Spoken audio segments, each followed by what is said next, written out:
자, 지금까지 어디까지 했더라? 일리아스를 했죠. 그러니까 이제 그리스 쪽에서 그죠? 그 여러 폴리스들이 연합군을 만들어서 트로이를 쳐들어갔다. 쳐들어간 계기가 그 스파르타의 왕 메넬라우스의 왕비인 헬레나를 트로이의 왕자인 파리스가 강제로 데려갔기 때문에 그걸 뭐 회수도 하고 복수를 하기 위해서 쳐들어갔다. 10년 동안이나 싸웠다. 트로이에서. 그래서 이제 많은 장군들이 거기에 참여를 했는데 그 중에 이제 아킬레우스가 가장 주축 어떤 그 대장이었는데 그 내분 비슷하게 이제 그 전 공적에 대한 평가 또는 이 노획물의 분배 이런 걸 둘러싸고 내분이 벌어져서 아킬레우스가 전투에 참여를 안 하는 이런 상황이 벌어졌고 그래서 거기에 이제 여러 가지 뭐 누구 죽고 죽이고 하는 싸움이 일어났으나 마지막으로 아킬레우스의 절친이었던 파트로클로스가 나가서 헥토르한테 죽는 모습을 보고 아킬레우스가 다시 일어나서 전쟁을 참여를 했고 헥토르한테 복수를 했다. 그래서 복수를 해서 헥토르가 이쪽에서 죽고 나서 그다음에 이제 급격하게 트로이가 멸망 쪽으로 흘러가고 있었고 그 헥토르의 시신을 막 훼손하고 하는 부분을 이쪽 트로이 왕이 보다 못해 밤중에 찾아가서 시신을 회수를 해오고 장례를 지내는 것이 일리아스의 내용이다. 그 이후에 오디세우스가 목마 작전을 고안을 해서 트로이를 마지막으로 무너뜨리게 되었다. 뭐 이런 말씀을 드렸고, 거기 이제 한 가지 사건으로 이제 그 아가멤논 그 총사령관이 이제 집으로 돌아갔는데 그때 그 사이에 어떤 그 부인하고 그 사촌 남동생하고 이제 공모를 해서 아가멤논을 죽이는 일이 일어났다. 뭐 이런 정도까지 말씀을 드렸어요, 그죠? 그래서 이제 지금부터는 이제 그 오디세우스, 자 전쟁이 끝나고 나서 다들 돌아갔는데 한 사람 못 돌아간 사람이 있었다. 그 이제 오디세우스였고 그 오디세우스 그 방랑의 이야기를 적은 것이 오디세이아라고 하는 작품이다. 말씀을 드릴 텐데 요 책으로 넘어갑니다. 오디세이아, 오디세우스의 이야기 이런 책입니다. 오디세우스가 집에 못 돌아가고 방랑하는 이야기. 줄거리를 보면 이래요. 자, 뛰어난 지략과 용맹으로 트로이 성을 함락시켰다. 목마 작전으로. 그런데 이제 그 사이에 이 오디세우스의 원래 고향 이타카잖아요. 이타카에서는 어떤 일이 있었냐면 전쟁이 끝났다는데 이거 안 돌아오는 거예요, 왕이. 10년 동안이나. 그래갖고 이제 왕비가 거기 이제 페넬로페라는 왕비가 있었는데 뭐 계속 남편을 기다리는데 안 돌아와. 종무 소식이. 그랬더니 이제 남편이 안 돌아온다. 그래서는 다시 이제 재혼을 신청하는 사람들이 100몇 명이 몰려들어서 저랑 결혼해 주세요 하고 하는 사람들이 몰려와서 이 집에 죽치고 있는 거예요. 근데 이제 이 왕비는 차일피일 미루면서 이게 답을 안 해줘.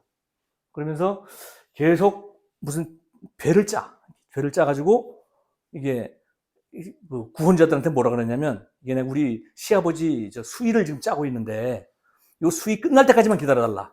그러면서 그걸 3년을 짜. 짰다가 밤에 몰래 풀어. 또 그 다음날 또 짜고. 그러다가 그거를 어떤 그 시녀가 그걸 밝히는 바람에 이 구혼자들이 이제 화가 나서 이제 빨리 가부한 결정을 내라. 누구랑 결혼할래냐. 뭐 이제 이런 상황으로 시달리고 있어요. 그러면서 이 집에서 계속 죽치고 앉아서 술 마시고 돼지 잡아 먹고 막 바베큐 해 먹고 이러고 놀고 있는 거예요. 이제 그런 상태로 있었다. 근데 이제 그러다가 이제 아들이 견디다 못해 아버지를 수소문하러 나갑니다. 그래갖고 아까 그리스의 필로스라는 폴리스하고 스파르타라는 쪽에 가서 거기 이제 동맹군으로 나갔던 그때 왕들한테 아버지 얘기 못 들었냐고 이제 수소문을 하는 것으로 요게 이제 첫 시작이에요. 그래서 제일 처음에는 그 아버지가 안 돌아와서 그 아들인 텔레마코스가 아버지를 수소문하면서 그 동맹국을 찾아가서 이렇게 이야기를 듣는 요게 이제 그 오디세이가 여기서 시작을 합니다. 그런데 한편 이 당사자인 오디세우스는 계속 방황을 하는 거예요, 여기저기. 근데 왜 방황을 하는 이유가 뭐냐면 포세이돈이라는 신이 방해를 하는 거예요. 자꾸 풍랑을 일으키고 무슨 뭐 괴물하고 맞닥뜨기 하고 그래가지고 여러 섬들을 방황하면서 10년이 흘러가고 있어요. 근데 사실은 이때 여자한테 빠져가지고 이제 여기저기 거기서 이제 붙잡혀서 살고 뭐 7년 어느 섬에서는 7년 또 어느 섬에서는 또 1년 뭐 이래갖고 이제 뭐 이런 거 저런 거 괴물도 만나고 그다음에 여자도 만나고 하면서 집에 못 돌아가고 있었어요. 그러는데 어떤 나중에 그 나우시카라고 하는 공주가 이제 도와줘서 결국 이제 그 공주 아버지가 이제 힘을 써줘서 무사히 이타카로 돌아올 수 있게 되었어요.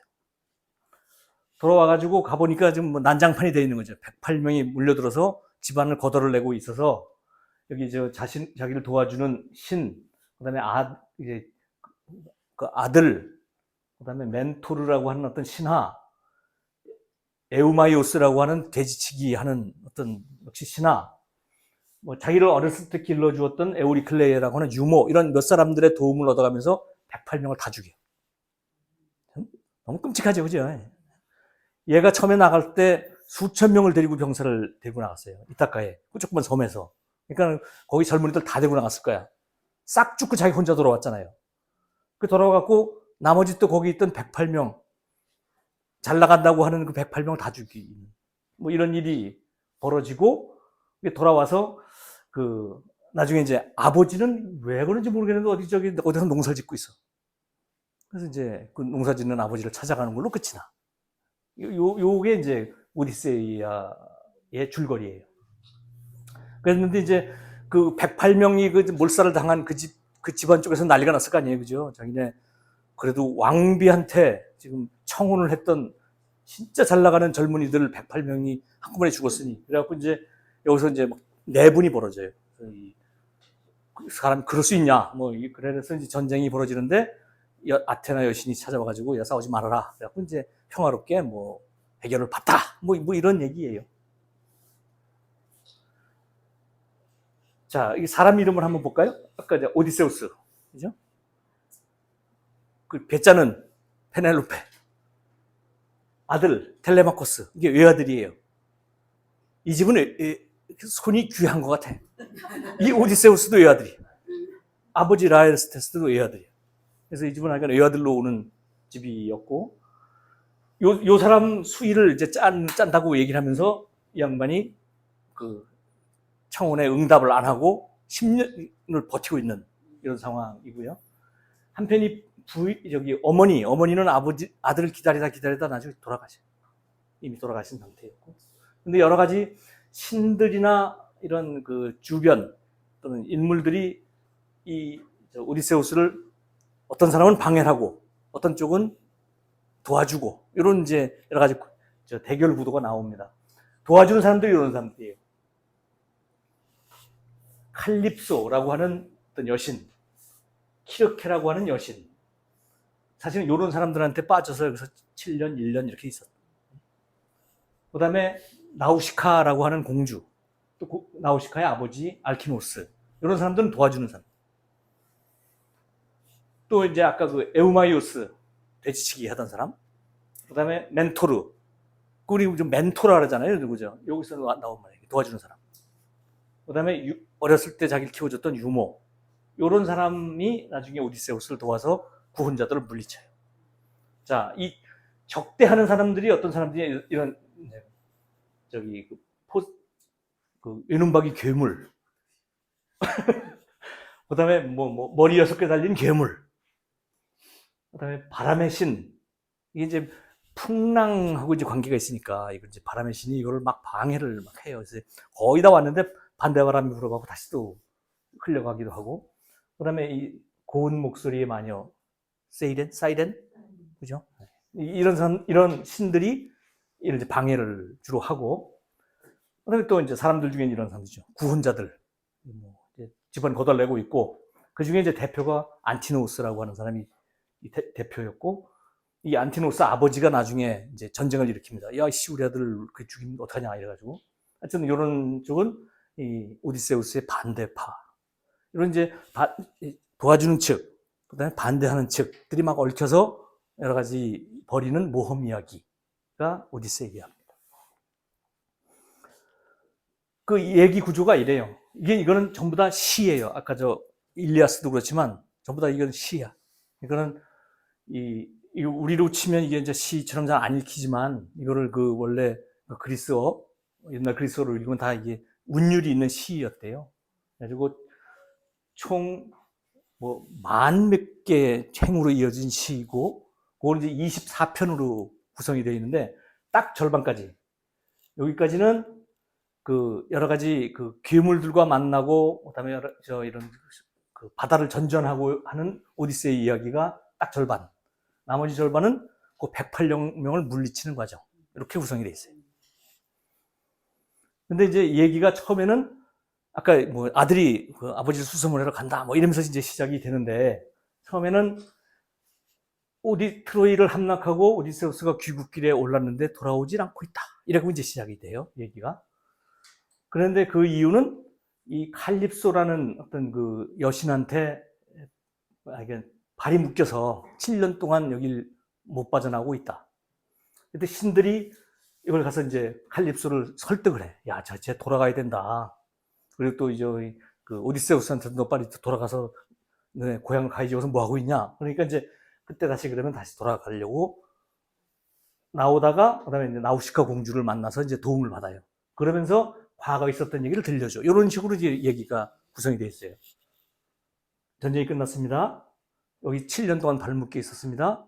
신들이 도와줘서 다시 떠났다가 여기 알키노우스 왕의 도움을 받게 되었는데, 알키노우스 왕한테 지금까지 있었던 얘기를 들려주는, 요렇게 이제 막 구성이 되어 있고요. 그 다음에 이제 뒤편, 나머지 절반은 이타카에 도착을 해가지고 108명을 죽이고 페넬로페랑 재회를 하고 아버지를 찾아가고, 그 다음에 양측의 전쟁이 벌어지지만 이 아테네 여신이 중재를 해서 평화조약을 맺고 해피엔딩, 이렇게 딱 끝나요.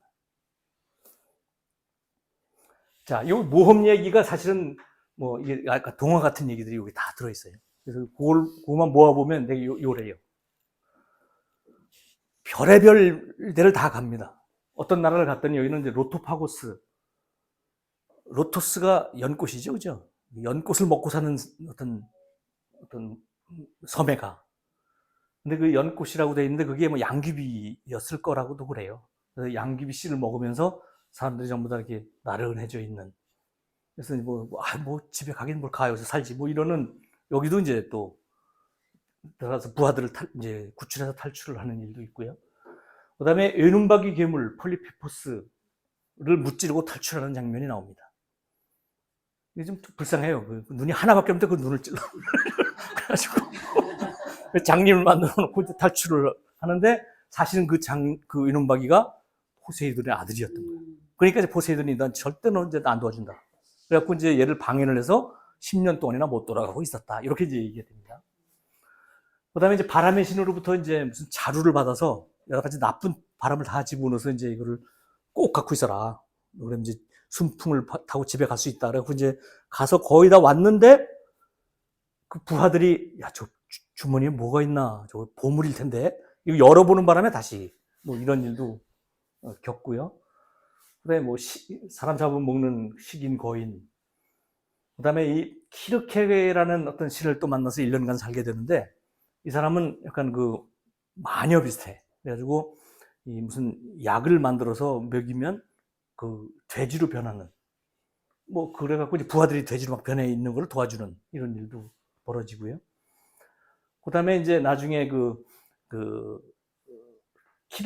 키르케가 이제 그러다가 오디세우스한테 반해서 오디세우스를 도와주는 쪽으로 이제 돌아섰는데, 그래가지고 이제 저승세계를 한번 갔다 와라.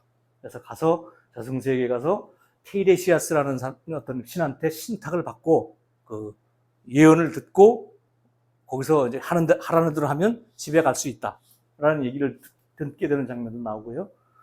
거기 갔다 와서 몇 가지 사건을 더 겪습니다. 사이렌 유혹 이기는 부분, 그 다음에 여러 가지 이제 머리 6개 달린 괴물들이 지키고 있는 해협을 지나가는 과정, 그 다음에 여기서 신탁에서 나온 거를 어겨가지고 또 신들이 아끼는 소를 잡아먹어서 다시 제자리로 돌아오는 과정. 그래서 이제 나중에 오기에 칼립소가 있는 섬으로 왔다가 여기까지 오게 됐다. 뭐 이런 얘기가 이제 요 부분입니다. 근데 왜 신기하게 여기 이제 그 저승세계를 갔다 오는 과정이 딱 들어 있어요, 그죠? 그래서 그 내용을 보면 막 이것도 또 이제 한 파트가 또 이제 저승세계 다녀오는 이런 부분이 있어요. 이 저승세계를 가려면 5개의 강을 건너야 되는 걸로 돼 있어. 우리나라도 무슨 뭘 건너죠? 우리는 뭘 건너지? 황천을 건너나? 뭘 건너? 이거 비슷한 것 같아요. 그래서 보면 이제 뭐 고통의 강, 비탄의 강, 불의 강, 망각의 강, 이 레테가 망각의, 그죠? 유명하죠. 그다음에 스틱스, 이제 이런 강을 건너서 이제 거기 들어가는데, 들어가가지고 여러 가지 혼령들을 만나. 그때 이제 갔더니 벌써 아감논이 여기 이제 망령이 되어 와 있는 거예요. 부인한테 죽어가지고. 그다음에 자기를 기다리다 돌아가신 어머니도 만나. 그다음에 오이디푸스 콤플렉스의 그 어머니. 오이디푸스가 어머니랑 결혼하게 되죠, 그죠? 그랬다가 나중에 자살을 하게 되죠. 그 사실을 알고 그 사람도 만나고, 그 전쟁에서 같이 이제 죽었던 사람들도 만나고. 그다음에 여기 뭐 유명한 그 탄탈로스라는, 탄탈로스는 이게 아가멤논의 뭐 조상이에요. 어쨌든 뭐 이건 복잡한데, 이제 물에 이렇게 잠겨 있어가지고 목이 엄청 말라서 물을 마시려면 물이 그만큼 내려가는, 여기 이제 맛있는 과일이 달려서 잡으려고 하면 그만큼 올라가는 이런 벌에를 처한 사람. 그다음에 끊임없이 굴러떨어지는 돌멩이를 언덕까지 끌어올려야 하는 시시포스. 이게 다 여기서 만나. 그래서 그런 얘기를 하고, 그다음에 독수리한테 간을 쪼아먹히는 티티오스. 뭐 이런 이제 신들을 만나면서, 여기는 다분히 교훈적이에요. 그죠? 뭔가 잘 살아야 된다. 이거 가면 이런 당한다. 누구나 다 이런 거를 벗어날 수가 없다. 뭐 이런 얘기를 여기를 통해서 하는 듯한 이런 부분도 있고요. 그다음에 신탁을 받아오라 그랬잖아요. 키르케가. 그랬더니 뭐라 그랬냐면, 어떤 섬을 나중에 지나가게 될 거인데 거기에 있는 양과 소를 잡아먹으면 안 된다. 그러면은 거기에 대한 욕심을 버리면 이타카로 돌아갈 수가 있다. 뭐 이런 신탁도 받고, 내가 돌아가더라도 그 안에 구원자들이 많을 텐데 이걸 물리쳐야 한다는 얘기도 이때 들어요.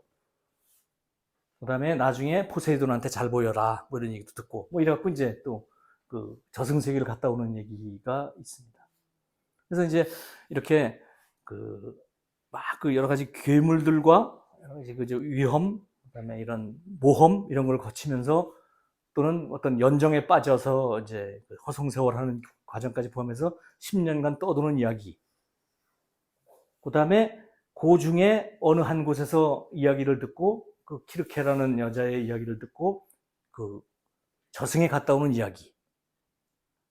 뭐 이런 얘기가 이제 앞에 12장까지 나오는 거예요. 근데 돌아와서 이제 물리치는 과정, 이렇게 이제 이야기가 진행이 되는데,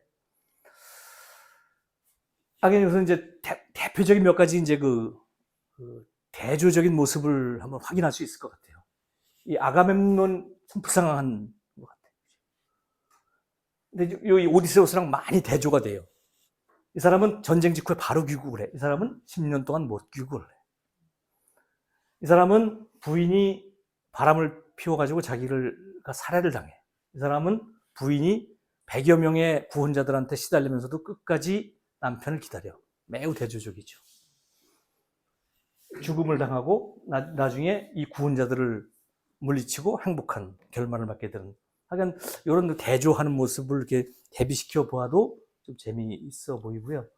또 하나는 이제 이 오디세우스를 도와주는 아테네, 방해하는 포세이돈, 요 두 구조를 봐도 또 재밌어요. 이 둘은 사실은 이게 삼촌이에요, 삼촌. 신들 사이에서는. 이건 이제 그 제우스의 딸이고, 이건 제우스의 동생이고, 뭐 이렇거든요. 근데 이 사람은 하여간 모진 고통을 줘서 이따가로 못 돌아가게 이 사람은 가능하면 호의를 베풀어서 문제를 해결하고 돌아가게 도와주는 이런 과정도 재미있어 보여요. 또 하나는 과연 그럼 왜 오디세우스가 못 돌아가고 있을까? 그 진짜 원인이 뭘까?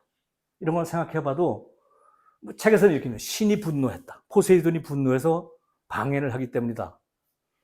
또 한편에서는 욕심. 아까 신탁 들은 것도 그렇잖아요. 신이 아끼는 양과 소를 잡아먹지 않고 그러면 이타카로 돌아갈 수 있다고 신탁이 내렸듯이, 또는 어떤 다른 미색에 빠지거나 이래서 여기서 이제 허송세월하지 않으면 돌아갈 수 있다 하는 이런 두 가지를 대비해서 같이 보여주는 것 같은 느낌이 들었습니다. 칼립소하고 7년, 키르케하고 1년, 이런. 이게 다 이제 인간의 욕심이고, 인간의 자만이고 그런 거죠. 태양신의 소를 탐내서는 안 된다. 그 다음에 이 바람 자루를 이게 무슨 보물이라고 생각하고 하는 것도 인간의 욕심이죠. 그죠? 이게 다, 어쨌든 인간의 욕심과 신의 분노가 이 사람을 10년 동안이나 떠돌게 만든 것 같다 하는 이런 느낌도 받았습니다. 그 다음에 마지막에 이제 그 해피엔딩으로 이끌어가는 이런 과정에서 보면 이런 생각도 해볼 수 있을 것 같아요. 이 아테네. 그러니까 미네르바, 로마에서는 미네르바라고 불러요. 이제 미네르바가 보통 보면 여기 올빼미인가? 부엉이인가 뭐를 안고 나오죠. 그죠? 그래가지고 미네르바의 부엉이는 황혼에 난다. 그런 말도 들어보셨나요? 그러니까 모든 일도 다 지나고 나야 이게 옳았는지 안 옳았는지를 알 수 있다. 진짜 지혜는 나중에 밝혀진다. 이런, 하여간 그 신입니다. 그 신이 나중에 뭐라 그러냐면, 둘이 이제 그 구혼자들 편하고, 그 다음에 오디세우스 편하고 이제 싸울 때 맨 마지막 부분이 이런 말이 나와요. 너희가 최대한 빨리 피 흘리지 않고 갈라설 수 있도록 싸움을 멈춰라. 자, 오디세우스야, 그만둬라. 제우스께서 노여하지 않도록 지금 너희가 하고 있는 그 전투와 싸움을 멈춰라. 이렇게 이제 얘기를 하면서, 사실은 이제 다른 신화에서도 이 전쟁의 신과 이 지혜의 신 간의 이 대결, 그러면서 대부분 지혜의 신이 이겨요. 평화의 신이 이겨. 그래서 여기서 얘기하는 것도 사실은 이 전쟁, 지긋지긋한 전쟁 그만두고 이제 평화로 가라. 평화롭게 해결해라는 쪽으로 이야기를 이끌어가는 것 같아요. 그래서 이제 이런 몇 가지 이런 포인트를 두고 이거 이제 그 동화 같은 이야기 이렇게 읽으면 좀 재미있게 읽을 수 있을 것 같고요. 제가 이제 몇 가지 이런 걸 한번 생각해 볼 수 있을 것 같은 느낌이 들었어요.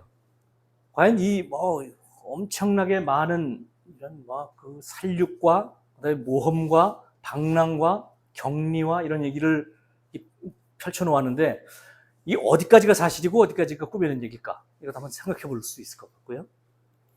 또 하나는, 그렇게 많이 죽여도 되나? 저는 이거 생각이 굉장히 많이 들었어요. 처음부터 끝까지 죽이는 얘기. 그 다음에 일리아스하고 오디세이하고는 조금 약간 뭔가 다른 것 같다. 분위기가. 하나는 신들이 막 싸우는 얘기 같고, 하나는 인간들이. 이런, 대비를 한번 해서 읽어보면 어떨까. 그 다음에 이 호메로스가 실존하는 인물일까에 대한 이런 논란들이 많이 있어요. 이건 어떤 사람은 실존이라고 그러고 어떤 사람은 아니라고 하는 요 얘기도 한번 정리를 해볼 필요가 있겠고, 아버지와 아들과의 관계는 어떠한가 이런 얘기도 한번 해보고 싶어요. 자, 우선 첫 번째 거, 아마 이럴 것 같아요. 어떤 역사적인 사실이 있을 거야. 뭔가. 거기에 종교적인 목적에 의해서 신화가 덧붙여졌을 거야. 신들의 이야기가 같이 덧붙여졌을 거야. 그거를 어떤 문학작품이나 시나 소설로 만들면서 좀 문학으로 다시 한번 치장을 했을 거야. 이거는 이제 몇 가지 이유가 있을 텐데, 이거를 구분해 볼 필요가 있을 것 같다 하는 느낌이 들고요. 특히 이제 그리스 신화 같은 경우 보면은 되게 제우스 신이 나와가지고 누구랑 결혼해서 누구 낳고 하면서 이런 일단의 올림푸스 신들을 이루는데, 이 올림푸스 신들이 다른 신들을 물리치고 그리스를 건국하는 이런 내용이 주로 들어있거든요. 근데 실제로는 이 제우스 또는 주피터라고 하는 이 어떤 지도자, 그 당시의 지도자가 그 가족 후손들 간에 뭐 이합 집산을 하면서 싸우고 어떤 욕망을 표출하고 사랑하고 전쟁하고 하는 이런 게 어떤 역사가 있을 것이다. 그리스에. 그거를 종교적인 목적에 의해서 어떤 초월적이고 비현실적인 신격화 작업이 이루어졌을 거다. 그게 이제 신화라는 모습이 나타났을 것이고, 다시 문학적 요소를 가미해서 이런 호메로스 이런 사람들이 나와서 뭐 베르길리우스 이런 사람들이 나와서 이거를 문학 작품으로 만들어 갔을 것이다. 뭐 이렇게 이야기를 해볼 수가 있을 것 같고요. 특히 이 제우스 관련해서는 하긴 엄청 복잡한 신들이 뭐 수백 신이 나오는데 하여간 그 내용들이 이래요. 처음에 이 카오스라고 하는 혼돈이 있었다. 거기서 가이아라고 하는 대지의 신이 나왔고 다시 그 아들인 우라노스라는 하늘의 신이 나왔다. 이게 대부분의 우리 신화가 되게 그렇잖아요. 뭐 원래는 혼돈한 상태였는데 대지와 하늘이 갈라지고 뭐 이래갖고 이제 시작이 되잖아요. 여기도 이제 그런 비슷한 것 같아요. 요 가이아하고 우라노스가 그냥 뭐 모자 관계인데 둘이 결혼해가지고 막 낳아요. 이렇게 키클롭스도 낳고 헤카톤 케이르라는 것도 낳고 티탄 신들을 낳았다 이렇게 돼요. 이게 이건 뭐 다 괴물들이야. 눈 하나 달린 괴물. 이거는 머리가 50개고 팔이 100개인가 뭐 하여간 이런 괴물. 그다음에 티탄 12신을 낳는데 티탄 12신 중에 레아하고 크로노스가 다시 결혼해서 제우스를 낳았다. 이렇게 돼 있어요. 제우스가 3남 3녀의 막내야.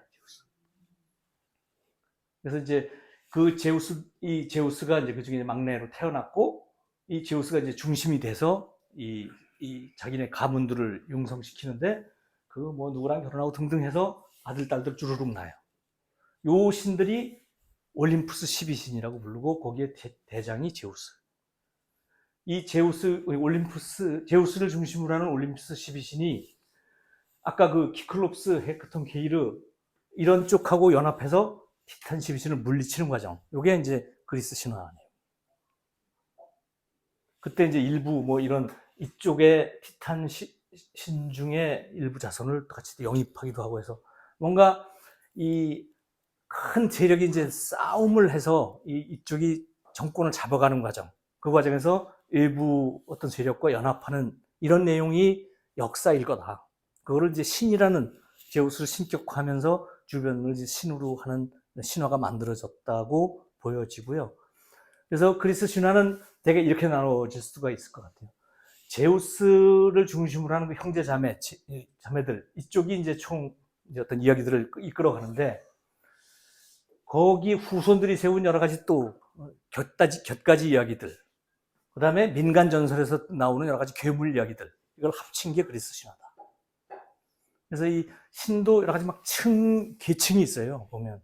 그래서 가장 센 신이 제우스 신과 그 올림푸스 10신. 그게 가장 이제 그 우리로 치면 성골이겠죠, 성골. 그다음에 중급 신들. 제우스의 피를 받긴 했는데 뭐 총애를 받지 못했거나 어떤 뭐 무수리하고 해서 낳은 뭐 이런 신들. 그다음에 티탄족 신들이 물리치는, 그죠? 여기는 아마 다른 종족일 거예요. 다른 족 출신의 신들도 있고, 그다음에 정령 무슨 뭐 님프, 영웅은 이제 신들의 피를 받았는데 인간하고 결혼해서 나온 사람들, 그다음에 평민 이렇게 있듯이 이게 결국은 이제 지칭하는 바는 요 하여간 종주국의 직계, 이게 제우스로 이제 나올 거고, 반계 혈통의 왕이나 종속국 왕, 그다음에 여타나라의 왕족, 이 티탄으로 이제 표시가 됐을 거고요. 그다음에 왕족 혈연의 신화, 이게 이제 영웅으로 표시가 됐을 것이고, 그다음에 이 평민, 그다음에 이 외부 인족 괴물로 표시됐을 거다. 이런 식으로 그리스 신화가 구성되어 있는 것 같다. 자, 이와 그리스 신화에도 여러 가지 이제 그 역사가 있다는 것이 이제 증명이 된 사건이 이거입니다. 실제로 트로이가 발굴이 됐어요. 그래서 이분이 무슨 사업을 하는 분이었는데 자기 재산을 털어서 이거를 호메로스를 일리아드 오디세이를 읽고 이거는 사실일 수 있다. 그래갖고 그 소아시아 거기를 이제 막 발굴을 해짓고 다녔는데 나중에 발견했대. 그리고 지금 이게 무슨 어디 유네스코 지정이 됐고, 이때 이제 이분하고 같이 이제 뭐 힘을 합쳐서 발굴을 해가지고 지금 이렇게 발굴이 돼. 그리고 여기서 나온 이제 목걸이를 자기가 하고 사진 찍은 거래. 이게 거기서 나온. 그래가지고 이제 세계문화유산에 등재되어. 그래서 이제 이게 실제 물증으로도 트로이라는 도시가 실제로 있었고, 이게 이제 발굴이 되어 있는 상태다 그런 얘기고요. 그래서 이 신화에 섞여 있는 역사, 그게 신화로 어떻게 가공되어 가는지, 그리고 문학으로 어떻게 재가공되어 가는지, 이런 부분을 생각하면서 읽으시면 훨씬 재미있을 것 같았어요. 또 하나 이거, 왜 그렇게까지 죽일 필요가 있었을까? 특히 이거잖아요. 그 당시에 아주 제일 잘났다고 하는 108명을 한꺼번에 죽이기. 그 다음에 전장으로 끌고 갔던 수천 명. 왜 이게 이제 어떤 목적이 있는 스토리고 신화라면 왜 이런 걸 설정을 했을까 하는 것도 좀 생각해 볼 필요가 있을 것 같고, 저는 개인적으로 저 사람이 굉장히, 저 신이 굉장히 눈 하나 있는 거 눈을 찔러가지고. 이게 왜 그랬을까? 그래갖고 이제 그런 걸 의문을 가지고 이제 책을 읽어보니까, 뭐 제 생각인데 이래요. 자, 에눈박이 퀴클립스 중에 이제 폴리페모스한테 잡혔는데, 그래가지고 이제 동굴 속에 갇혀 있어요. 그런데 나중에 얘를 해치지를 않아. 그래서 이제 동굴에서 같이 사는데, 그 대신 얘는 먹는 게 사람이다 보니까 하루에 2명씩 잡아먹어. 그런데 이걸 이제 탈출하려고 불꽃쟁이로 이제 눈을 찔러서 이제 탈출을 해옵니다. 이것 때문에 모든 사단이 벌어져요. 이게 포세이돈의 아들이라 그랬잖아요. 그래갖고 얘가 집을 못 돌아가는 거야. 엄청난 큰 일을 당하게 되는 이 사건이 됐는데, 거기에 책이 어떻게 기술을 하고 있냐면, 이렇게 기술을 하고 있어요. 이 폴리페모스들에게는, 퀴클립스들에게는 계획을 의논하는 회의장도 없고 법도도 없다. 그저 그들은 산 꼭대기에서 또는 동굴 속에 살면서 각자 자식들과 아내들한테만 법을 정해주고 있다. 서로들 간에 신경을 안 쓰고 있다. 이게 죽인 이유야. 자, 계획을 의논하는 회의도 없고 법도 잘 안 지켜. 그리고 각각 흩어져 살고 있어. 그래서 나중에 이제 얘가 눈을 찔렀더니 얘가 꽉 소리를 지르잖아요. 그러니까 이제 다른 괴물들이 완전 무슨 일이야? 라고 왔더니 얘가 자기를 어떻게 소개를 했냐면, 나는 아무도 아니야. 이렇게 얘기를 한 거예요. 너 이름 뭐냐? 그러니까 아무도 아니야. 이렇게 얘기를 했더니 얘가 이제 죽어가는 소리를 내니까 다른 괴물들이 뭔가 하고 와본 거야. 무슨 일이야? 그러니까 얘가 아무도 아니야. 그러는 거야. 이제 얘가 얘를 잃느냐고. 그랬더니 아무도 아닌가 보다고 집 갔다는 얘기잖아요. 그래가지고 이 눈을 찔린 폴리페모스가 개성을 질러도 아무도 아니다. 그런 게 뭐 상징인 것 같아요. 이 층간소음 그 이상 관심이 없어. 각자 떨어져 사는 거예요. 동굴 속에. 자, 이 이타카 상황을 볼까요? 자, 텔레마코스가 이제 첫 부분에 일어 나와요. 이제 그 회의를 열어. 자, 이제 우리 집에 오신 이 108명의 우리 손님들, 와서 얘기 좀 해봅시다. 그랬는데 이 구원자들이 회의를 못하게 해. 민회를 못 열게 하고, 그 다음에 어떤 제우스가 무슨 새를 이렇게 날려보내갖고 계시를 하는데, 그거를 다 무시하고 예언을 전하는 사람을 막 모욕을 줘서 내쫓고, 그렇게 살고 있어요. 페넬로페는 올라가서 배만 짜. 아버지는 어디 가서 농사를 지어. 얘는 저기 교회에 가서 돼지만 기르고 있어. 다 각각인 거야. 뭔가 비슷하지 않아요? 회의도 없고, 법도도 없고, 서로 분산되어 있고, 하는 거가 그 당시에는 이게 굉장한 죄악이었던 것 같아요. 그 당시 이제 이 폴리스 사회잖아요. 그죠? 그래서 뭔가 직접 민주주의를 하고 다 모여서 뭐를 하고 이래야 이제 법도가 흘러가는데 그게 안 이루어지고 있는 사회인 거예요. 그래서 이거를 그거에 대한 응징이라고 읽어야 되는 것 같다. 이게 제 생각이에요. 그래서 이걸 읽다 보니까 그런 생각이 들었고요.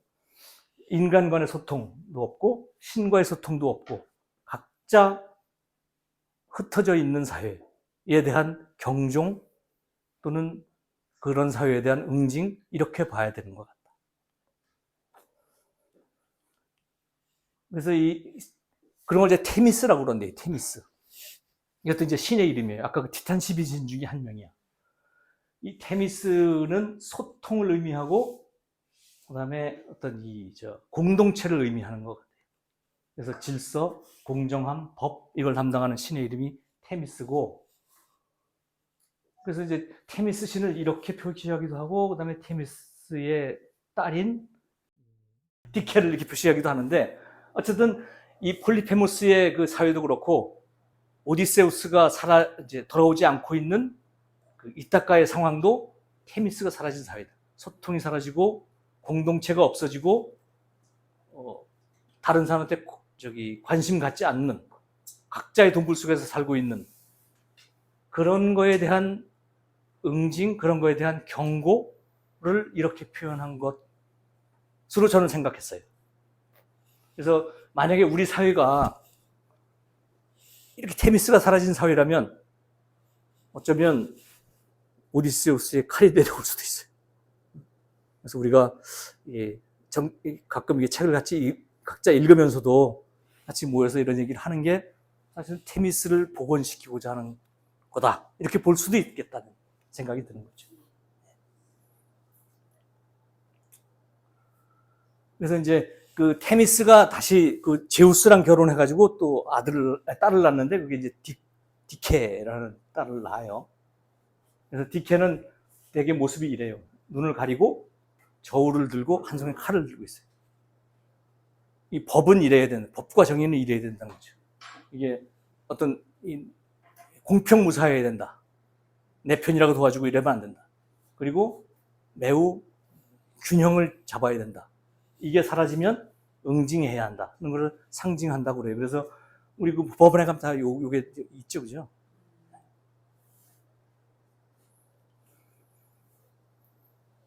이런 분들 잘 아시죠?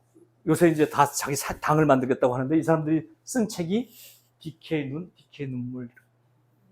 거기 그 테미스의 딸, 그 정의의 여신.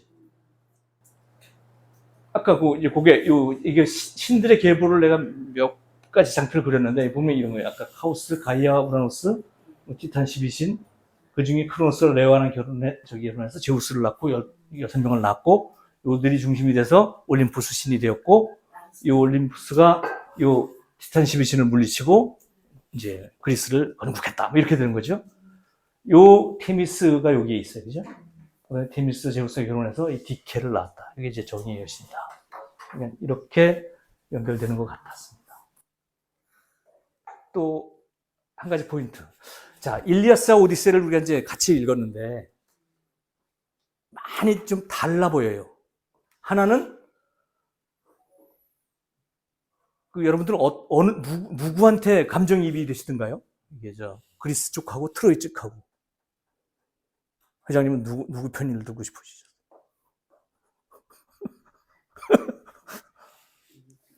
트로이? 왜요?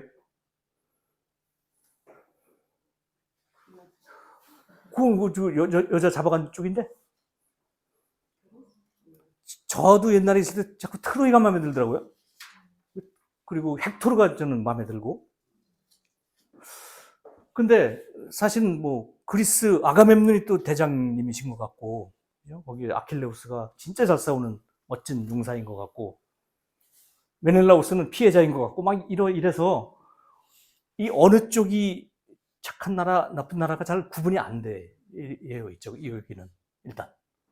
어떤 사람, 저처럼 어떤 사람은 트로이 편을 심정적으로 들게 되는 경우도 있고, 이게 어쩌면 트로이가 나중에 멸망하기 때문에 약자 편을 들게 되는 사람 심성 때문에 그럴 수도 있어요. 근데 여기는 어쨌든 누가 적군이고 누가 아군인지가 잘 구분이 안 돼. 그냥 둘이 싸우는 거야. 어떤 계기로. 각각 다 나름대로 사정이 있어요. 근데 여기는 선악이 완전히 달라져요. 오디세우스는 착한 우리 주인공이야. 빨리 집으로 돌아가야 되고 가서 이제 그 108명 물리쳐야 돼.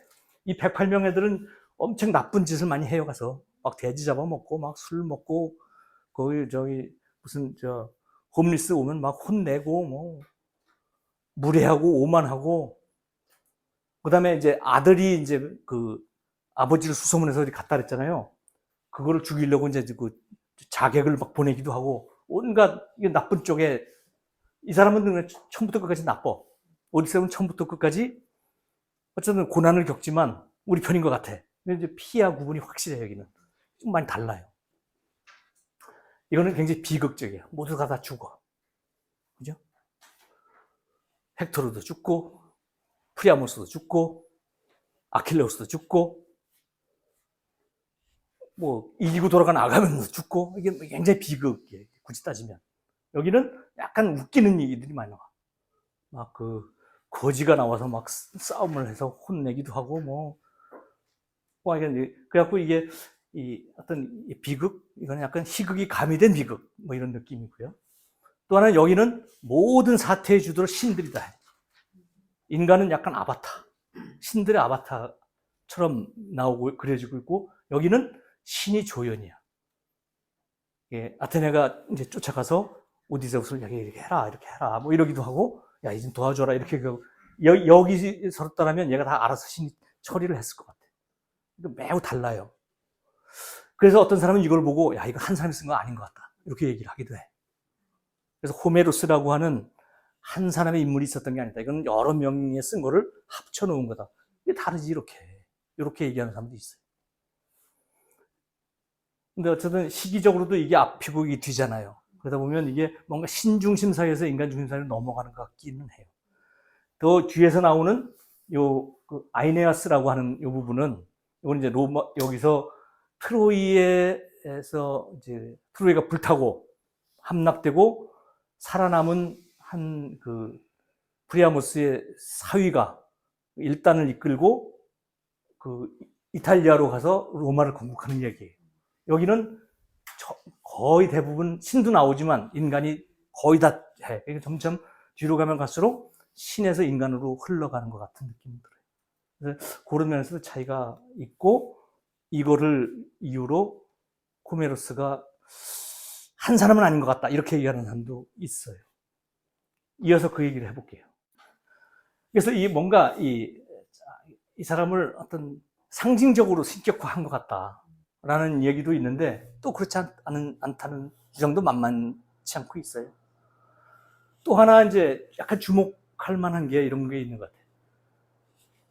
아까 텔레마코스가 오디세우스, 아버지가 돌아오지 않은 아버지를 찾아서 필로스하고 스파르타를 찾아가서 옛날 아버지의 전우들을 찾아서 아버지를 수소문하는 이야기가 1권부터 4권까지가 있어요.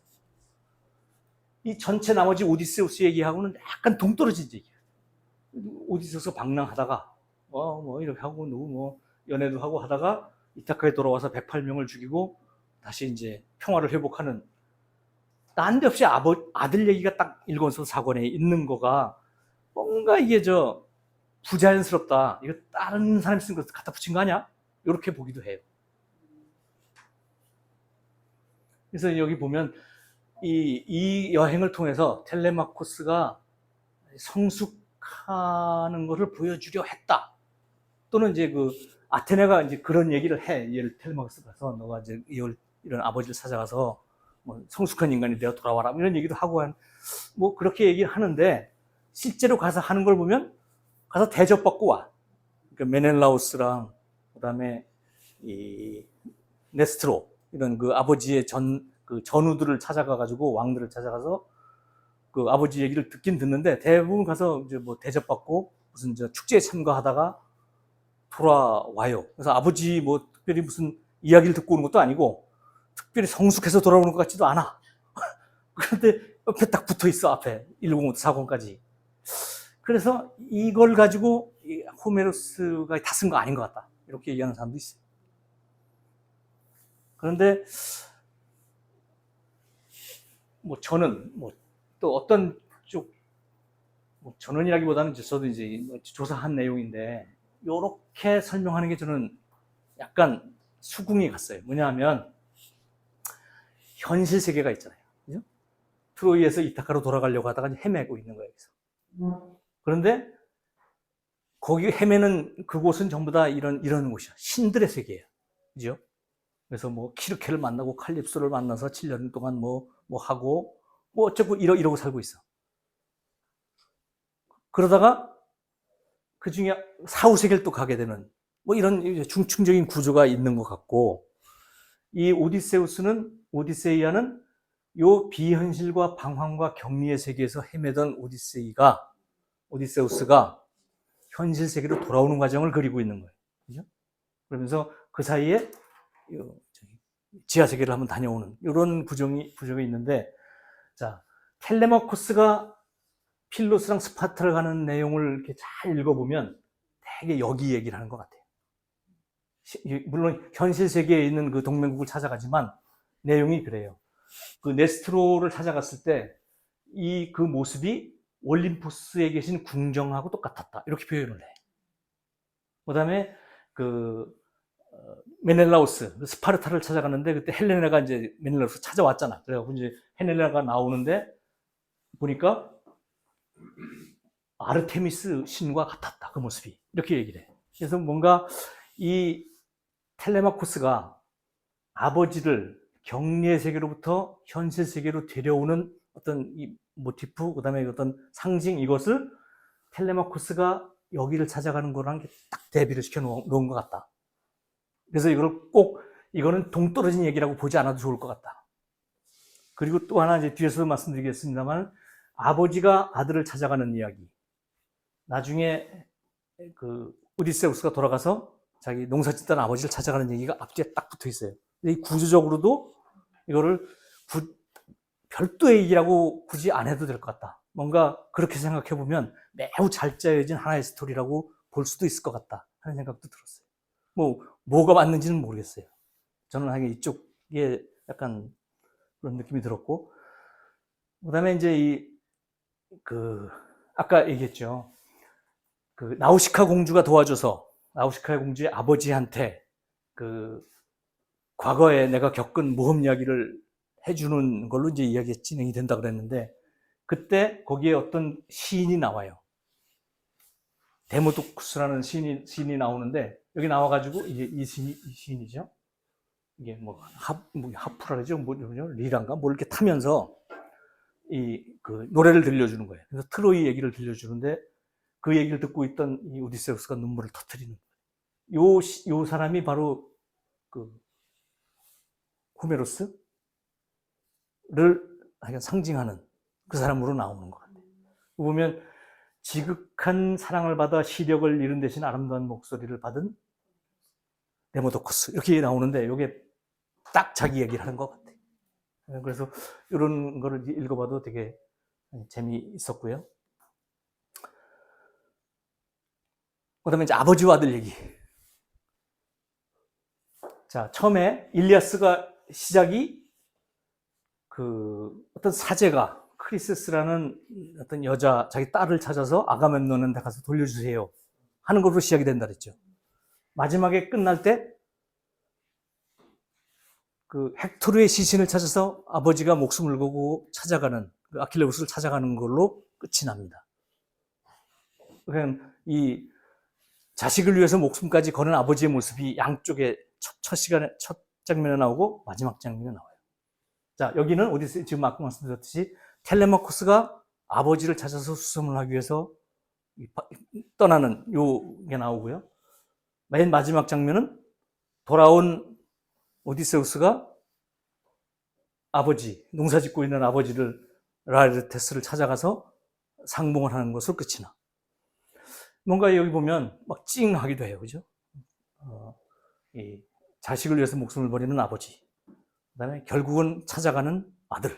뭐 이게 일리아스도 그렇고 오디세우스에도 보는데, 그런데 왜 자꾸 이렇게 아들이 아버지 죽이는 얘기가 많이 나올까? 아까 처음에 제우스가 테티스를 좋아했는데, 테티스가 신과 결혼해서 아들을 낳으면 아버지를 죽일 것이다 라는 예언 때문에 그 인간하고 결혼을 시켰고, 펠레우스라는 인간하고 결혼을 시켰고, 그 결혼식 피로연의 초청을 못 받은 불화의 여신이 사과를 던졌고 일이 벌어진 거잖아요. 뭐 거기도 이제 그런 얘기가 나오고, 대표적인 게 오이디푸스 신화죠. 그렇죠? 그다음에 요건 좀 다른 얘기인데, 이 아까 이 얘기가 다 끝난 다음에 어떻게 됐느냐 하는 걸 갖고 누가 또 작품을 썼는데, 이게 이제 텔레고네이아라는 작품을 썼어요. 자, 아까 키르케라는 여신이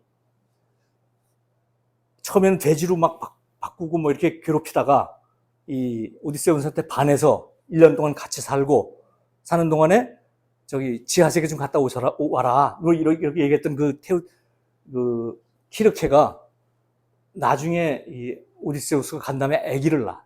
그러니까 오디세우스 아기를 낳아요. 걔가 텔레고노스라는 아기를 낳아. 이 텔레고노스가 아버지를 찾아가. 엄마한테 들으니까, 야, 지난번에 방랑을 돌아다니던 어떤 전사가 너 아버지다. 그래갖고 이제 아버지 찾아간다 그랬더니 얘가 이제 호신용으로 무슨 창을 하나 만들어줘요. 가오리 독가시를 이렇게 붙인 창을 만들어줘가지고, 그걸 가지고 아버지를 찾아가다가 이타카에 가가지고 이제 막 그러다가 거기에 아버지 있는지도 모르고 막 그러다가 아버지를 죽여. 그래서 오디세우스는 그래서 죽었다는 거예요. 이제 이 키르케가 낳은 자기의 그 섬에 두고 온 아들이 찾아와서 아버지를 죽였는데, 나중에 그것을 알고 이거 막 울면서 이 시신을 데리고 엄마한테 다시 왔다. 그래갖고 이 아들은 참 거시기한데, 이것은 낳은 이 아들은 오디세우스의 부인이었던 페넬로페랑 결혼을 하고, 그 아버지 찾아서 돌아다녔던 수소문하고 돌아다녔던 텔레마코스는 키르케랑 결혼하고 뭐 이렇게 하는 이런 얘기가 나오는데, 이건 뭐 그렇다 치고 여기서도 아버지를 죽여. 오이디푸스 신화가 있잖아요. 그죠? 뭐 이런 왕이 있었는데 이 아들이 아버지를 죽일 것이다라는 신탁 때문에 갖다 버려라. 그랬는데 이 양치기가 그 옆 동네 양치기한테 갖다 줘갖고 이 집 양아들을 삼았는데, 이 오이디푸스가 또 신탁을 받아보니까 진짜 그렇게 나오네. 그래갖고 이가 아버지 죽이면 안 된다 해서 일리 가다가 여길 만나서 얘를 진짜 죽이잖아요. 그죠? 그래가지고 나중에 뭐 그 사실을 안 이 사람은 목을 메고 자기 눈을 찌르고 뭐 미쳤다. 뭐 이런 얘기. 이거 다 왜 아버지와 아들 사이는 도대체 뭔데? 이렇게 이런 얘기가 여기저기 나오는 걸까? 이런 느낌을 갖게 되는데, 신들의 세계에서 똑같은 일이 벌어진, 그리스 로마 신화에 보면, 자, 아까 카오스가 가이아를 낳고 둘이 결혼해서 아니 가이아가 우라노스랑 결혼해서 뭐 티탄 신족도 낳고 뭐 낳잖아요. 그죠? 그 중에 크로노스라는 티탄 신족의 애가 제우스를 낳았다. 이렇게 되는데, 나중에 이 크로노스가 우라노스를 죽여요. 자기 아버지를 죽이는 거죠. 근데 그게 뭐 하여간 거세를 해가지고 거기서 나온 피에서 다른 이런 것들이 막 태어나고 막 이런 식으로. 여기서도 아버지를 죽이는 게 나와요. 이 우라노스는 자기 아들이 자기를 해칠지 모른다는 생각에 태어나는 아들 전부 다 가이아의 뱃속에다 가두는 식으로 나와요. 근데 그걸 알고 나중에 이제 이 크로노스가 우라노스를 죽이고 아들을 다 뺏기도 하고요. 자기가 그렇게 해서 이제 아버지를 죽였으니까 얘는 또 어떤 생각하냐면, 내 아들이 그러면 어떡하지? 그래갖고 나오는 족족 잡아먹어. 그냥 삼켜. 그리고 뱃속에다 가둬요. 그랬더니 이 레아라고 하는 이 부인이 나중에 제우스가 태어났을 때 여기 애기 여기 있어요 이렇게 주는데, 애기는 숨기고 돌멩이를 줘가지고 돌멩이를 삼켜. 그래갖고 이제 제우스가 살아남아가지고 또 아버지를 죽여요. 그래서 이제 이게 티탄족하고의 싸움, 그래서 티타노마키아라는 라고 불러요. 그 다음에 여기서 태어난 이런 것들하고 또 싸우는 기간토마키아를 벌려요. 이게 전부 다 티탄족에 대한 싸움, 그 다음에 기가스에 대한 싸움인 거죠. 그 다음에 크로노스는 아버지를 거세하는 이런 코드가 신들의 세계에서도 나오고 인간의 신화에도 반복이 되고 있어요. 그게 대부분 이런 걸 얘기하는 것 같은 느낌이 드는 거예요. 항상 새로운 세대가 나오면 신세대를 자기네 틀에 가두려고 한다. 우라노스의 뱃속에 가두려고 한다. 내 뱃속에 가두려고 한다. 자기 틀에 가두려고 한다. 그렇지만 새로운 세대는 기성세대의 그런 틀을 벗어나서 새로운 세대를 열려고 한다. 결국 변화를 거부하는 과거는 소멸되기 마련이고 결국은 새로운 세대에게 넘어가기 마련이다. 따라서 여기서 얘기하는 친부사례, 언제나 성공할 수밖에 없다, 이건. 우리 세상사가 그렇다. 라는 게 신화에서도, 신들의 이야기에서도, 그 다음에 인간의 얘기에서도 계속 반복되고 있는 게 아닌가 하는 느낌이 많이 들었어요. 이게 뭐 어떻게 다르게 해석하실 수도 있을 거예요. 저는 그렇게 들었고요. 요새 우리가 이제 앞으로 4월 10날 우리 뭐 총선인가 뭐 하잖아요. 아마 이 얘기가 계속 나올 거예요. 86세대 물리치자, 새로운 세대, 이런 얘기가 나올 거예요. 아마 이게 오이디푸스 콤플렉스, 그 다음에 또 신들의 기간토마키아, 티타노마키아, 이런 걸 생각하면서 보면 뭐 좀 시끄럽겠지만 재밌을 것 같은 느낌도 들어요. 과연 세대 교체가 어떻게 이루어질까 하는 느낌이 들고요. 이 일리아스 오디세이의 작품에 영향을 받은 이런 것들이 굉장히 많습니다. 그 후에도. 아까 제가 제가 읽고 있는 책에도 계속 나오더라는 말씀을 드렸는데, 실제적으로 이런 책들은 매우 이거를 이제 그대로 패러디했거나 오마주한 책들이 되게 많아요. 특히 요 아이네이스, 요 책은 지금까지는 주로 이제 그리스 신화였잖아요. 그죠? 요게 이제 그리스에서 로마 신화로 넘어가는 그 경계에 있는 책이 이 책이에요. 그 다음에 이게 이제 오리스테이아, 이거는 아까 그 아가멤논의 아들이, 그죠?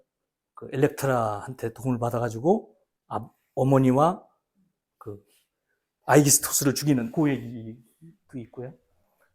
그 다음에 이제 여기도 그렇지만 거기도 이제 지하세계를 찾아가잖아요. 그죠? 지하세계를 찾아가서 누구 만나고 누구의 망령을 만나고 하는 얘기가 그 얘기만 뽑아서 쓴 게 단테 신곡이죠.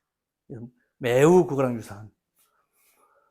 제임스 조이스의 이제 율리시스라는 책이 아주 어렵기로 유명한 책인데, 이 율리시스가 오디세우스예요. 이제 그 로마식, 라틴식으로 표현하면 율리시스가 되는데, 이게 어떤 사람이 뭐 하루 동안 겪고 이제 방황하다가 집에 돌아가는 뭐 이런 얘기를 율리시스라고 이름을 붙이죠. 그 다음에 뭐 이런 거, 허클베리 핀의 모험도 그렇고, 신바트 얘기도 다 여기서 영감받아서 썼다는 거는. 자, 요 얘기는 조금만 할게요. 베르길리우스의 이 책인데, 네, 이 얘기는 하여간 트로이가 함락을 당하고 그 중에 아이네이아스라고 하는 그 집 사위가 그 딸과, 다시 말해서 부인과 아버지와 아들을 데리고 트로이를 탈출을 합니다. 그래가지고 7년간 각지를 방황해. 이게 그대로 오디세우스를 따른 것 같아요. 그 방황하다가 이탈리아 반도로 정착해서 거기에 있는 원주민들과 싸워. 요거는 그 일리아스를 그대로 따오는 것 같아요. 요게 절반, 요게 절반 구성되어 있어요. 그래서 매우, 그러니까 요 체계를 그대로 따랐고, 순서만 바꿔서 따랐고, 내용도 유사하고, 여기서 여기까지 가는 얘기예요. 여기까지. 요때 그 이타카도 지나가요. 그죠?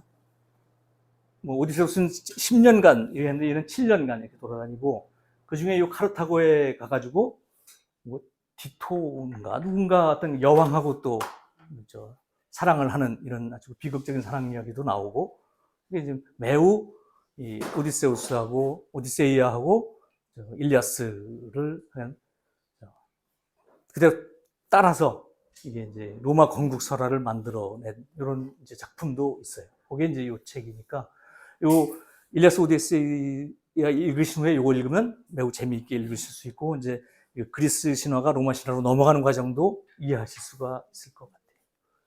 요게 이제 그 아이네이아스고 아버지, 부인, 아들 이렇게 이제 데리고 탈출을 하는데 나중에 요 아들이 요 알바론가라는 것을 건설을 하는데 요게 로마가 된다. 이렇게 이제 건국 신화가 이어집니다. 이게 대부분 이제 건국 신화랑 연결이 되어 있어요. 그죠? 보면 이게 이제 그 아이네이아스인데 아버지인 앙키스하고 그다음에 그 부인하고 이제 부인은 그 와중에 행방불명이 돼. 그래서 이제 부인 죽고 아들을 데리고 방황을 하다가 그 저기 카르타고에서 어떤 여왕과 사랑도 하고 7년 만에 이탈리아에 도착해서 거기에 있는 토속민족과 싸우다가 로마를 건국했다. 뭐 이런 얘기고요. 아까 얘기한 이거는 뭐 올림푸스가 티탄족을 물리치고 그다음에 그리스를 건국하는 얘기였잖아요. 그죠? 우리도 비슷하죠. 우리 다 이제 천손강림이야. 그죠? 하늘과 관계 있는 신들의 어떤 족속이 내려와서 거기 토착 세력을 물리치고 나라를 건국하는 이야기. 뭐 이렇게 대비해 보면 뭐 결국은 다 비슷하다 하는 느낌이 많이 들었고요. 그래서 이런 식으로 이제 이 일리아스 오디세이아는 여러 가지 버전으로 계속 리피트되고 재소환되고 재해석되고 이렇게 뭐 영감을 주고받고 이렇게 하고 있는 것 같아요. 저는 이 책을 이번에 같이 읽었는데 이것도 꽤 재밌었어요. 그러니까 키르케 그 오디세우스의 그 신하들을 돼지로 만들고 하는 그 미약을 만들어 약이잖아요, 약. 그랬다가 뭐 나중에 오디세우스한테 매력을 느끼고 도와주고 그다음에 지하세계도 갔다 오게 안내도 하고 나중에 아들을 낳았는데 뭐 어떻게 해서 아버지를 찾아가고 뭐 이렇게 이제 연결되는 그 이야기인데 재밌었고요. 우리 잘 아시는 이런 게 바로 거기서 따온 것 같아요. 센토 치히로노 가미카쿠시 이게 이제 그 엄마 아빠가 돼지로 변하는 이런 거잖아요, 그죠? 거의 똑같은 얘기. 그다음에 이제 나우시카 이거는 여기죠. 가제노 타니노 나우시카 여기에 나오는 나우시카랑 뭐 이름을 거기서 땄듯이 이제 도움을 주는 어떤 여신의 모습이죠. 그래서 이건 뭐 최근에 우리가 볼 수 있는 애니메이션에서도 이 일리아드 오디세이는 계속 반복되고 있다 느낄 수가 있었습니다. 이런 말이 있더라고요. 햇빛에 바르면 역사가 되고 달빛에 물들면 신화가 된다. 멋있는데. 어쨌거나 이런 것 같아요. 역사는 현실의 기록이죠. 근데 그 기록이 백일하게 드러나서 많은 사람들의 조명을 받고 오래되면 그걸 우리는 역사라고 부릅니다. 달빛도 역시 태양빛을 반사하는 거기 때문에 여기에도 결국은 현실이 들어있다. 달빛도 현실이고 햇빛도 현실일 수밖에 없다. 자, 그런데 이 달빛에 물든 신화, 어쩌면 태양의 바랜 신화보다 진짜 사실을 더 얘기하고 있을 수도 있다. 승자가 덧칠한 역사보다는 더 깊은 진실을 얘기할 수도 있고 역사가 담아내지 못하는 진실을 은유적인 형태로 담아낼 수 있기 때문이다. 뭐 이런 생각도 해볼 수 있을 거예요. 요게 요 얘기가 아니었을까? 이렇게 저 생각이고요. 자, 오늘은 날씨가 좀 추워지기 시작하는 것 같은데 예를 들어 이제 요런 얘기가 있다고 합시다. 오늘은 오랜만에 한반도 북부를 감싸고 있던 한랭전선이 물러가고 기온이 평년 수준 3도 이상 웃도는 포근한 겨울 날씨를 보이고 있습니다. 이렇게 얘기할 수도 있고요. 똑같은 거를 이렇게 얘기할 수도 있어요. 기승을 부리던 동장군이 주춤하는 사이에 햇살이 따뜻한 손길을 내밀었습니다. 머지않아 봄의 전령사가 꽃 소식을 뿌리며 우리에게 찾아올 것 같습니다. 이렇게 하면 이건 신화가 됩니다. 그래서 이게 똑같은 사실을 놓고 어떻게 이끌어가느냐에 따라서 역사적인 기술이 될 수도 있고 신화적인 묘사가 될 수도 있다 이런 생각이 들고요. 우리가 이런 신화를 읽으면서 야, 대부분이 이렇게 사실을 이야기하고 있었구나 라고 생각할 수도 있는 부분이 있는 것 같았고요. 아까 처음에 사회자가 저를 49년 동안 이걸 연구한 전문가라고 했는데 실제 사실이 있어요. 뭐, 봤잖아, 아까 상장도 봤잖아. 사실도 있고, 그 외에 다른 것들 갖다 뭐 이거저거 찍어다 붙이고, 뭐 이런 자리에서, 전문가십니다. 이렇게 되면 잘못하다가 저도 신화가 될 수도 있을 것 같고요. 그래서 농담 삼아 말씀드렸고, 제가 이번에, 어쩌다가 이거 대답을 잘못하는 바람에 이런 책들을 이제 쭉 읽으면서 공부를 했는데, 덕분에 공부 잘 했고요. 아까 모두 얘기했듯이 올해가 특히 용의 해여서 동양신화에서 용기와 도전, 연대와 협력 이런 걸 상징하는 동물이라네요. 그래서 우리 공동체의 꿈과 목표를 위한 용감한 비상을 이루는 2024년이 됐으면 좋겠고요. 마로니에 포럼 회원 여러분들이 새해 복 많이 받으시기를 청룡과 함께 빌겠습니다.